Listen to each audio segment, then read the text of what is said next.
Today, thank you for welcoming me back. For our Bible class, what I wanted to do, since y'all seem personally invested, yeah, it's good. Y'all were very personally invested in this trip, and I am so grateful for that, and in many ways that I cannot begin to fathom.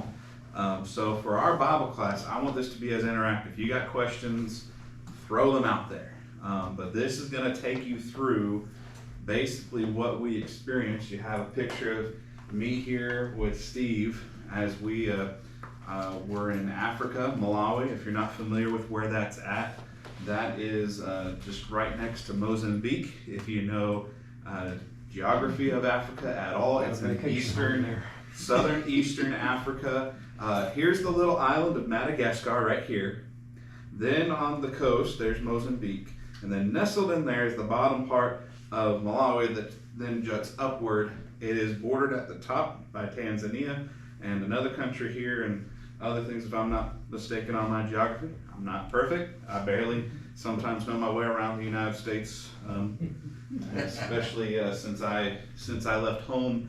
I have not lived anywhere longer than 5 years since having moved away from home. So, longest time was in Western Kentucky. We're about to approach that same time frame in North Alabama. So,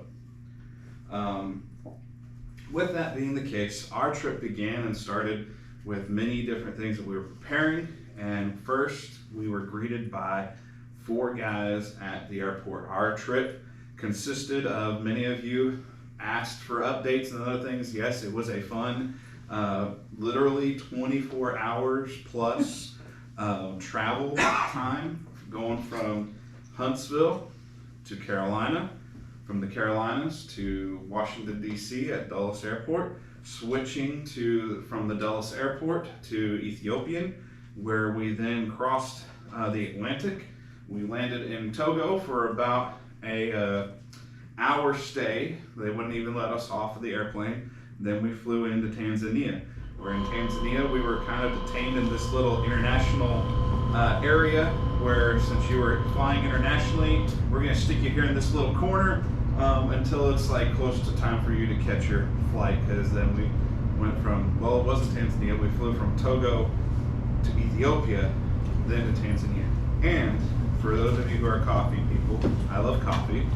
One of my favorite blends of coffee actually came from Ethiopia. So I've got a picture that I sent to the one and only Justin Lindley, since he's the coffee aficionado that many of us love and appreciate. I sent him a picture of me at an Ethiopian coffee cafe in the airport drinking Ethiopian coffee, and it was wonderful and delicious. So from there we went to Tanzania, had to stay over in Tanzania. From Tanzania we finally made it to Blantyre. Blantyre is the area that we were in. The closest major city is the second most dense population area in Malawi. As we get into this airport, I grew up in San Angelo, Texas, and this is supposedly an international airport.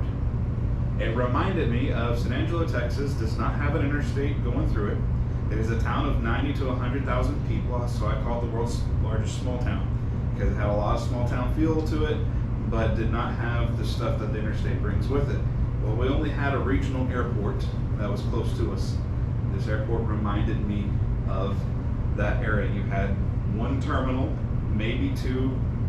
I think there might have been a second terminal that was like for private planes, if you happen to be so privileged, but every single international flight came out of Terminal 1, is what we discovered later on. So we get to the airport, and first they shovel us this way because like, oh, we got to make sure you have COVID. Oh, you got COVID vaccine. Okay, you're good. You've got those things. They shuffle us on this way. We grab our luggage. We grab all this, that, and the other. And 4 random guys are waiting there. Steve is over eager to get to them, and so he's already meeting them. And one of the first people that we meet is Brother Martin Samata. Martin Samata is the preacher for the Tambala congregation there in the Village Mountain area of Blantyre. He accompanied us, and here's the wonderful thing behind these 4 guys. The 4 guys that I'm about to introduce to you went with us on every single Bible study. So the preacher for the local congregation went with us. our primary contact, Alex, he was our interpreter, guide, driver, World Bible School recruiter, and our friend by the time this was over. He was our chauffeur for the week. He took care of whatever needs that we had. He's also the World Bible School recruiter in the area, how this whole thing got started. It started with World Bible School, where Steve, my traveling companion from the States, he works with World Bible School as a regional representative. His main goals is to get students, raise finances, and try to spread the gospel however he can through World Bible School. So he organized this trip, and this trip has been 2 years in the making. As he's been trying to get that going, COVID kind of had some negative impacts on it going, and it seems to be that was providential in many ways, because I don't know if we went earlier, or if anyone went earlier, if we would have had the same results, because everything is compacted. Someone planted, someone watered, someone planted, someone watered, someone threw in some fertilizer and some other nutritious things in the ground, and we had the results that maybe you've heard of, but if you haven't heard of it yet, you're about to, and they're fantastic. Alex is part of how this got started. Alex, we found out, wanted to be a World Bible School recruiter. Basically what that means, he is there in Africa, and his job is to get us here in the States who are World Bible School teachers, he gets us the students from over there. He gets them to either sign up online or gets them to do it through the mail. And so he is getting the students left and right for that. So he served as our guide and our friend. We weren't too familiar with the next guy. His name is Gift. Now I kept on throughout the trip saying, you know you're a gift, right? And at first he didn't quite understand that I was being funny and punny, but he eventually got it. And Gift is a local evangelist that he's kind of branched off and done his own thing as far as doing different. He was always there helping us with teaching, our travel companion, and our friend. And so this is a picture of him teaching others beyond what we experienced and what we went through. The next guy is Brother Biswick Jack. All these guys, the last three guys, Alex, Gift, and Biswick, are all on Facebook. And so you may at some point, if you get a request from these guys, because you're probably my friend on Facebook, and so that's why they're friending you, because hey, you know me. I kept on calling him Bisquick for the first half of the week that I learned his name. I literally thought that was his name until later on, our last event, he had a name tag, which that'll be a fun thing to share with you here in a moment. The removal of name tags that we had were something a bit priceless, and he had it written out Biswick instead of Bisquick. But he was always there at just about every single village that we went to. They would line up in this row that you see here, and they would literally just be ready to read the scriptures, because we had to use an interpreter. If you did some research on Malawi, you would find out that they have two official languages. One is English, and the other one is Chichewa. And Chichewa is their native tongue that they speak there, and it's a fun thing to learn how to say that, pronounce that. But they would line up there, they would have their Bibles in Chichewa, and we would announce the scripture that was to be read next in the studies, and then they would read it out loud, and they lined up like that for efficiency. It was kind of a lot of trial and error as we went through things, and it eventually turned into a well-oiled machine. So we get there on a Friday morning. We left here on Wednesday. To give you an idea of time change, they're 7 hours ahead of us right now. It's already their afternoon. And so when we went there, we got there Friday morning, their time, and so we pretty much rested the rest of the day. And the very first thing we had was a World Bible School seminar. We had this scheduled there in the city of Blantyre, and this is some of the pictures from that. The design behind this was to engage with the local students that we already had somewhat of a warm contact with. Steve invited all of his students, I invited all of my students. I've got 26 active students in Malawi that I am their teacher helper at this point. Basically what that means is they go online, they do their Bible study, I get the results of that Bible study, and I give any comments and feedback, try to build a relationship. If at any time they request baptism or some sort of follow-up, then that's where Alex comes into play, and they're able to meet the local needs that way is how we've been able to do this. So we have the World Bible School Seminar, and as we get there, it began one of the most wonderful things. And that is, we start hearing from the building that it's being hosted in.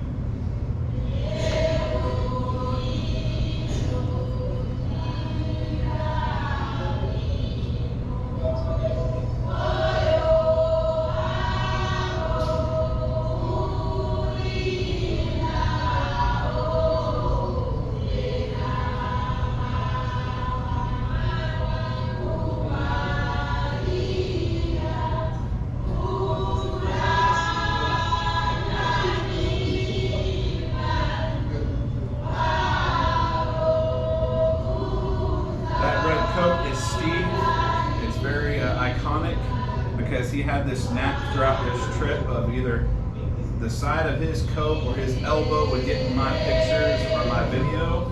So he's right there. They're completely oblivious to the fact that I'm filming this, and they're having a conversation, is what you're hearing in the background. But as you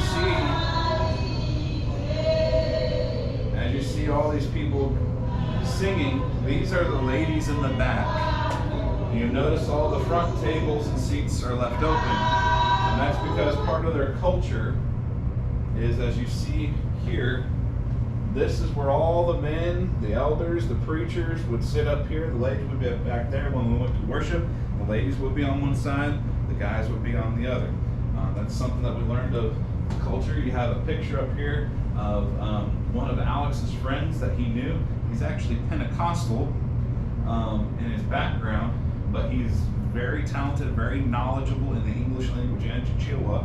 And so he interpreted during the World Bible School thing, because Alex wanted to be able to be free to do some of the more administrative stuff. Of course, the question that we asked Alex was, did he translate it correctly? And he did, from everything that we heard. But this was a small little area. There's me making some, teaching a song. But when we did the World Bible School Seminar, these are all the lessons that we covered. And one Saturday, we covered the authority of God. And I approached that. He asked me to do a little bit of Christian evidences. And then he also wanted me to do a lesson tying to authority. And I did that. That as you look at the evidences for God that exists, we can see how it actually screams that God has authority over us today. And the basic teaching of someone, when we say we're Christians, we're saying we're three things. We're saying that we believe that God exists, that we believe in the God of the Bible, and we believe in the Christ of the Bible. Without God, Bible, and Jesus, we are not Christians. Because as Christians, we don't learn about Christianity in any form or fashion outside of Scripture, outside of the Bible. And if we're going to take the Bible at face value, it talks about the God who gave us the Bible. And so all those things are connected. So if we can't begin with the fact that you believe that there is a God and that the authority comes from the Scriptures, then we can't move on any further into some of these things that are important, especially that of salvation. We have to have that same common ground. So we started with God's authority, and then he talked about the biblical time periods, which discussed the differences between the Old and the New Testament, the different covenants that we were under, then going into church worship, as well as salvation in Jesus Christ. We already knew that one of the students, as we were there, one of the students was ready to be baptized and requested baptism, and so he made his way there. We had the first conversion based off of what we learned in the New Testament. One of the things that you find here, this was some sort of tree. I don't know much about baobab trees. I don't know if you heard anything about those. Steve was obsessed with them, and he thought this was one, but it wasn't. He's like, there's a nice tree there, you go get a picture. So we got a nice picture of me there. Right here, this is one of the trucks, one of their main forms of transportation. They fit 40 people in the back of that thing. Obviously, they don't have seatbelt laws, or they're not enforced, because 40 people piled in the back of that, and they were brought in for the World Bible School Seminar. The very next day was Sunday, and this is when we were able to worship with the Tambala congregation. And this has a lot of significance to us, and we'll discuss more about that. But as World Bible School got started, Decatur kind of morphed it into its own ministry involving this congregation. Our elders, as they started to work with the elders there in Tambala, because Alex receives his financial support through the elders of the congregation there. That way everything is kept on par as far as on the up and up. You've probably heard of some of the things that people run into. Be leery of Facebook people that are coming around trying to ask for you to give them money, because you don't know them from Adam. You don't know all those things. And so we're going into this, we're trying to be as optimistic as possible, but the whole thought process of you want to be as innocent as doves and as wise as serpents. And we read that in the scriptures as we follow that. Tambala, also known as Secura, this congregation, our elders at Decatur and the elders there began to form a bond, and they started working more and more together. We've helped provide them with a garden and things of that nature that helped provide them with goats, as well as there were 2 typhoons that came through this area. Much of the damage that you've heard reported from Project Unify about Kentucky and the floods that came through there, typhoons do the same thing. And there were complete bridges that were just demolished, and it's been a couple of months later. Well, all they can do is divert it into the dry riverbed as far as traffic going one way and then traffic going the other.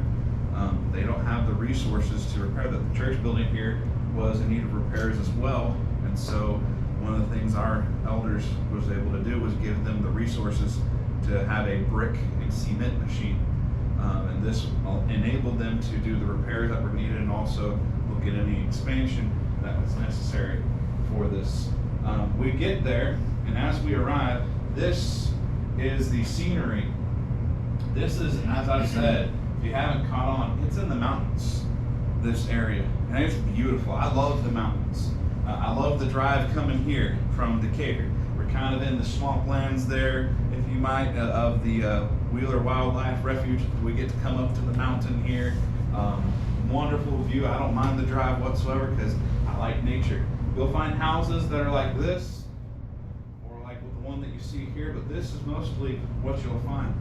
As we pull up to the area that the church building is at, we have a road that's down here. The church building is up a hill, but you've probably heard me talk about walk for water, or you've heard that to a certain degree. The first thing that we come to is on our right, or on our left, and it's this well. This is the well that anyone that participated in Walk for Water got to help put this well in as the funds were provided for it. And I could not bring everyone gifts, but to every congregation that helps support, I give you water from the well. It says water from the Walk for Water well at Tambala Church of Christ, Chichiri, Blantyre, Malawi. And so wherever y'all want to put this, y'all can pass that around, but that's water from this well, so that you're able to know that I've filled up this bottle of water right here, took it back to the place we were staying, and I had several of these samples in my hand, or with me, and I had enough that survived the trip home that I was able to do this as what I wanted as a gift for those that help support. Wherever Little Mountain wishes to put that vial of water, y'all can keep it for safekeeping. But that is my gift to y'all, and a thank you. On this particular, in the concrete, right here at the base of the well, you have this at the top left, where it says the inscription, Secure Church of Christ, Tambala Village. They had to drill 55 meters deep to get to the water that they pump it from, and this was done on October 15th, 2021. As we first get there, of course, this is a very surreal time for me, because the Walk for Water event that I've hosted in Decatur, we've united multiple congregations in this effort. Over a half a dozen congregations have come together, and we do something where we walk 4 miles carrying jerry cans filled with water to simulate what if they don't have this well to get water. They have to go on average 4 miles one way just to get water. Notice I didn't say clean water. These have filtration systems built into them to where not only do they get water, but they get clean, palatable water that they're supposed to be able to drink, and it has helped tremendously. So we get there, and I'm in all of the well and everything that's going on, and the next thing I know is coming down from up the hill from where we are at, are people coming to surround us. More singing.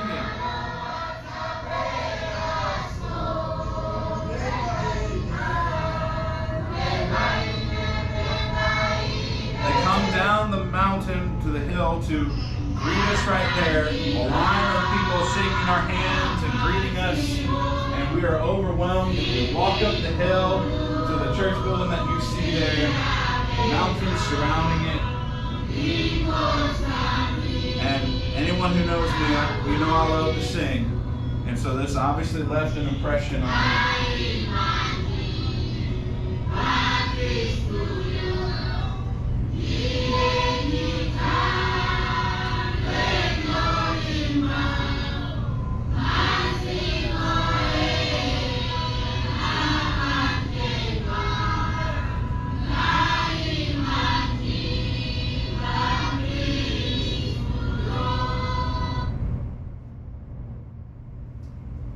There, we are surrounded by people in this small place, probably about the size, maybe a little wider than this room, lengthwise, about pretty comparable to this stage area that you see here.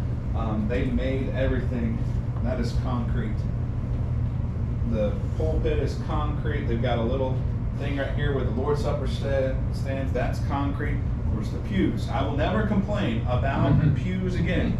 And I will have as much sympathy in my heart as I possibly can muster for anyone that complains about the sitting. But we were there for 3 hours, and literally it is a concrete block that comes up to my knee, a little below, and that's what everyone's sitting on. And it's just sitting in that fashion. Here we have two of the village chiefs from the area, the one on the right-hand side with his eyes closed. He actually came with us to several different studies that were in that immediate area.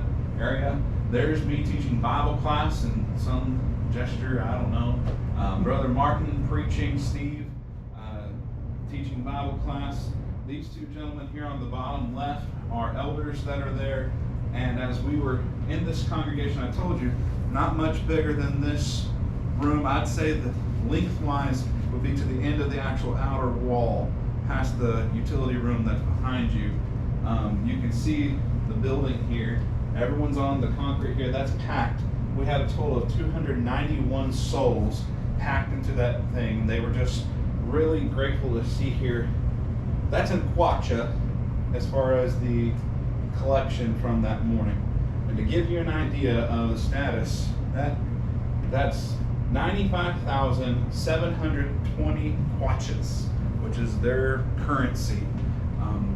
It's about 1,000 kwacha for every dollar. So that's really $95.72 is what the overall collection was. To give you an idea of the economics of the area,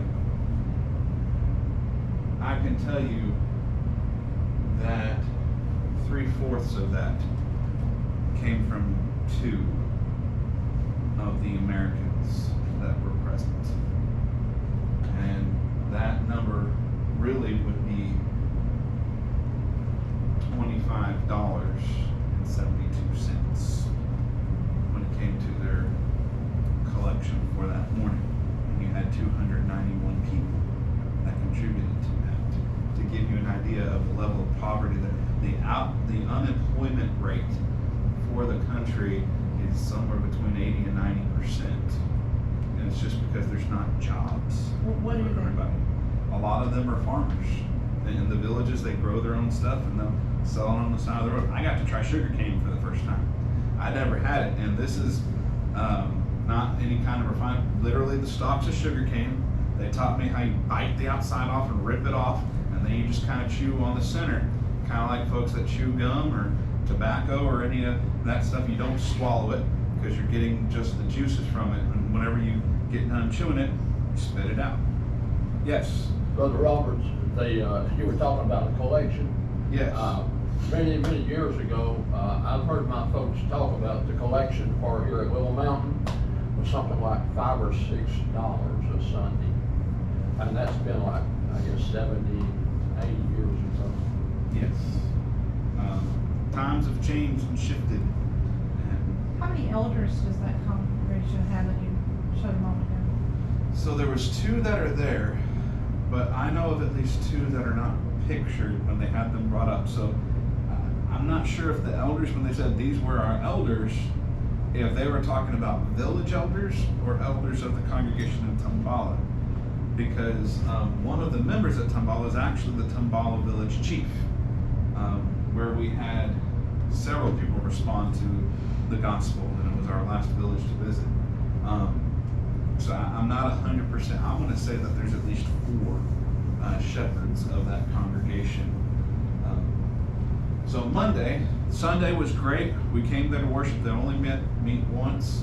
We were highly encouraged. I used to say the best singing I ever heard was in Montgomery, Louisiana, small community of 500 people. The congregation was 60 to 70 folks. I guarantee you, and I'm not exaggerating, you could hear them sing their little hearts out for about a mile from the building on that Sunday that I was there. And you know the whole tune in a bucket type concept that people talk about? I had the book in front of me. I have the notes in front of me. They sung whatever their hearts were there. They did not necessarily follow it. I had to wait and figure out what the actual songs they were singing. They had the same words that I was used to, but they had their own tunes, and that was wonderful. They sung out same thing every experience was singing here.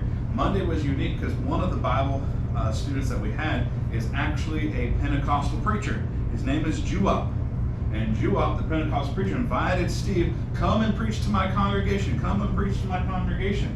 And so we go to Zumba, which is 2 hours away from Blantyre, and we go to Zumba, and we take that same message from the World Bible School, because that's what he wanted us to teach with that seminar, and we teach the same thing there. There's a group of about 50 people at this building. Some came from other congregations and stuff. You'll notice, once again, we did not know that this was their plan. Here's the preacher Martin, Brother Biswick, Brother Gift, and Brother Kaninj, one of the elders of the congregation at Tambala. They just showed up as we were there. We did not know it was their plan or intention, but of their own volition, they rented a car. And when you saw the contribution, you can imagine what sacrifice that would have been. They rented a car of their own volition and followed us to every study. So we had 2 cars navigating the mountain passes and things. So we went here, same simple message, same thing that went on, and we did not expect this at all. 12 souls, including Juop, the preacher who was there, decided to obey the gospel. We've got them all lined up there. See, we didn't realize how big of a fish we had caught, because it was bigger. He was not just a Pentecostal preacher of one congregation. He was actually a bishop in his little organization over 16 congregations. This became more and more evident in other things, and he also owns his own peanut butter company that he makes his own peanut butter. I got to bring some home. I love peanut butter. But we had 12 souls obey the gospel on that. We were flabbergasted. Like, this is great. This is wonderful. But you know that little critical mind that starts coming is like, okay, what's going on here? Is this just because the Americans have come to town? What's going on? So I try to hold my excitement, but 12 souls obey the gospel. This is awesome. So the next day, Tuesday, we go into the village studies, and we end up discovering how wonderful an opportunity it is. Here's us sitting at our first study on that next day. So, that girl is adorable. So are these studies that you're doing here, are these with the Pentecostals that you're trying to convert? So that was on the Monday. These are village studies closer to Blantyre. So we were in Zomba on Monday. Now we're back in the village cities around Blantyre. So a little bit, tell me a little bit how, what's, like, the 12 souls that were baptized, and the church went into the Pentecostal. So we went there, Steve and I, and those guys that showed up, We literally just did the same thing that we did for the World Bible School Seminar. We taught about the authority of God, the Bible time periods, the uniqueness of the church, and salvation. And everything had to be simplified because we're dealing with a translator. Now imagine if I had to talk like this constantly. That is how it is to work with a translator in Blantyre, Malawi. So on and so forth. And so everything had to be down to its bare essentials, which is another reason why I'm still pinching myself about everything going on. Because now, so we went to that place, and there's more to that story, I promise you. The next day, we ended up going to the villages, and every village it's like this. They bring us to this community area where anyone that's in the village just comes, and if they want to hear the story, or teach or learn or whatever, they just come, and some of them are like, ooh, there's these guys. And what we discovered is we kind of had an entourage that would greet us. And that entourage would be the kids. As we're in the cars, the windows rolled down, because those of you that like windows rolled down instead of air conditioning in your cars, this will be the perfect place for you, because this was their winter time and they were cold. So they would just roll the windows down for our comfort, not for theirs, but for our comfort, and not have the AC on. And so the windows down, the kids, they would stop. They would stare. And then they would whisper, Azungu, Azungu, Azungu, Azungu. That means white people. Azungu, Azungu. And all of a sudden, every single kid that would see us as we're coming to the mountain villages, we would be introduced because the white people are coming. And so they did not know this, and so we would have an entourage and all those people, they love their fist bumps, they love their high fives, everything that comes with that. And then next thing we know, 7 more people are obeying the gospel of Jesus Christ. This is Alex.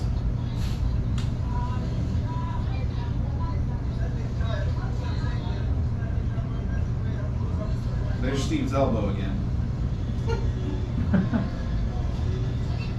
This gentleman right here that's helping him out, that is one of the chiefs, or the chief of Tambala. He came any time we were close to that village, he would come out to us.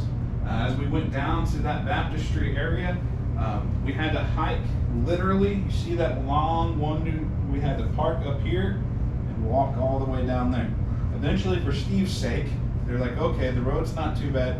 They had the cars go the next times that we went down there. We passed this brick quarry that was right here where they hand make mud bricks, and there's the whole crew there, me doing a little selfie. And this is so wonderful, and everything's going on. This is the moment where I start having some more prayers to God, which I'll talk more about during the sermon hour. But we went to this one village, 7 souls. The next morning, we finish at the second village that we go to, and 12 more souls obey the gospel of Christ. From there, we end up actually getting to go to an orphan village where we are greeted with a royal welcome. We're about half a mile away. You can see the village in the distance. And as we are there, there are people in the middle of the road to greet us.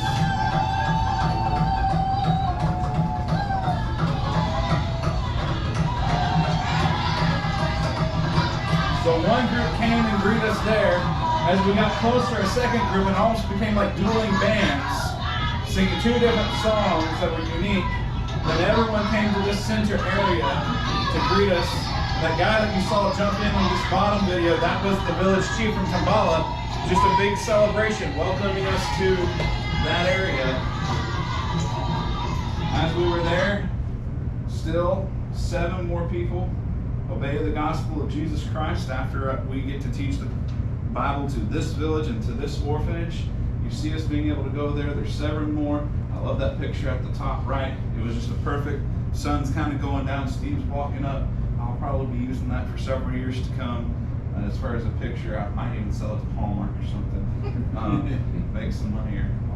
The next thing we got to do is we got to go to a juvenile reformatory, which if you're familiar with our children's homes, it's pretty close to that sort of idea. You have, or imagine our children's homes concept. Here are some troubled kids that are put into a situation, hopefully, where they don't go into traditional adult prison. but they can't refer to them as inmates and other stuff because UN things. But we go here, we get to sit in a circle and talk to the kids, introduce them to World Bible School. We didn't do any studies there. This was to get them hooked into World Bible School as a resource to help their overall reformation and teach them some morals. So you've got these barracks-like buildings, kind of like what we have in some of our camps that we have for different events. You go in and they're over here. They have school outside. They learn the English as well as the Chichewa language, and they learn all those different things, and it reminds me very much of our children's homes and our church camps that you typically see of the setup. They have a kitchen there. It was pitch black, filled with mosquitoes. All the beds have mosquito netting that they have around it because malaria is bad. They have a well there on the premises, and we are able to go to that, and then we go to the next village, which is the one right there in Tambala. And I am flabbergasted because 27 souls at that moment decided to obey the gospel of Jesus Christ. And this was our last village that we got to go to during our trip. And so we got to hit somewhere between half a dozen different villages. Then this is where Steve and I part ways. The rest of the story about Zumba is Brother Juwop is harassing us.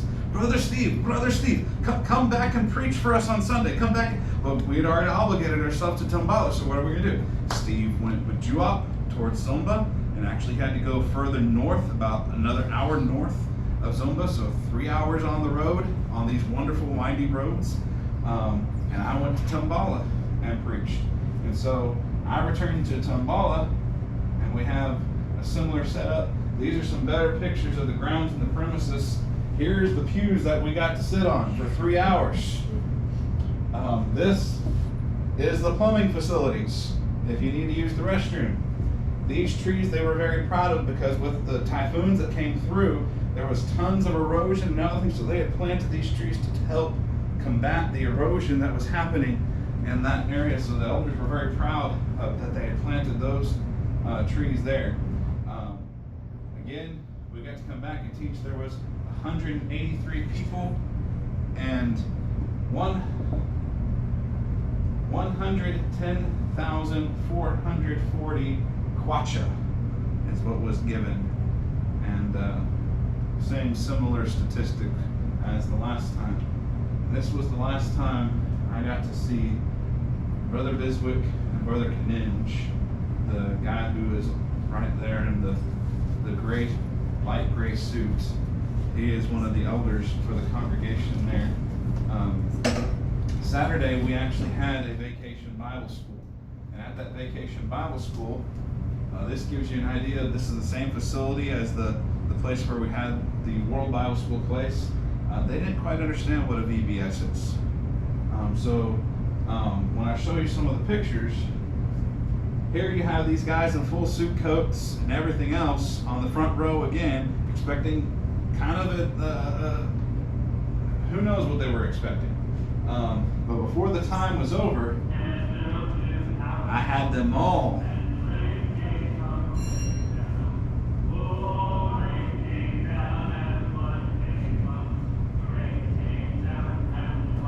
I taught them 3 VBS songs in English on that Saturday. Most of them were Christians already, so we did offer the invitation, but nothing there. Steve returned to Zumba, and as he returned to Zumba, here's the statistics for the week. Saturday 1, Monday 12, Tuesday 7, Wednesday 19, Thursday we had 27, and Sunday 5 people. 3 from the Pentecostal congregation, 2 from Tambala, who decided, and this is where I have confidence in the work that will follow. They came back to the church building after I had preached in Tambala, and one of the elders there met with them because there had been some confusion. A lady came forward and she was expressing a desire to be baptized, not saying she was one of the people who had been that past week. 11 people were brought up in front of the congregation and made part of the congregation at Tambala. Well, she went up there and joined them, and there was some sort of confusion, and I inquired about it. It's like, okay, what about that one person who said that well, not just her, but one other lady came up. And they took care of it that day. But if that wasn't enough, as you look at those numbers, Friday, Gift was busy. He had gone 3 hours to another area, and on the 31st, he baptized 7 people of his students. On August 9th, just after we had returned, there was another baptism that happened. On the 9th, we received this from Brother Juop, the former Pentecostal bishop. Thanksgiving, brother, for teaching us the truth of the word. Andy and I have made up the mind to respond to the call of God to be part of the true body of Christ. Therefore, I have called for a meeting of the entire church I founded. He's founded all this. He's not connected to any Pentecostal group outside of himself. He converted out of Islam to Christianity, and now he's been seeking the truth, and he had the opportunity to hear the whole truth, not just some of the truth. And I have called for a meeting, and we are now to be called the Church of Christ, so please pray that this will go well. The next communication we have, it tells us that the meeting went well, and that everything is going well, that 15 have agreed to follow the truth, not because we want to please you, but because God who sent you to us. God bless you and the entire church family. Please keep us in prayers. I know I'm going through this because we're short on time, but I also want to allow for any more questions.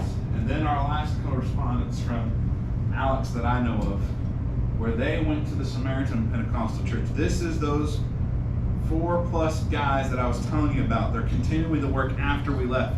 They went to this congregation. They preached the same simple message. The whole church responded to the message of the New Testament church. We have distributed sets of lessons. Things are going on there. Needless to say, was this trip profitable? Yes. 80+ souls are now your new brothers and sisters of Christ as a result of this trip. And maybe you already heard that before. I don't know, but in southern Malawi, you have 80+ new Christians as of the beginning of this month that are there. The mountains are wide unto harvest, is what we've learned from this trip.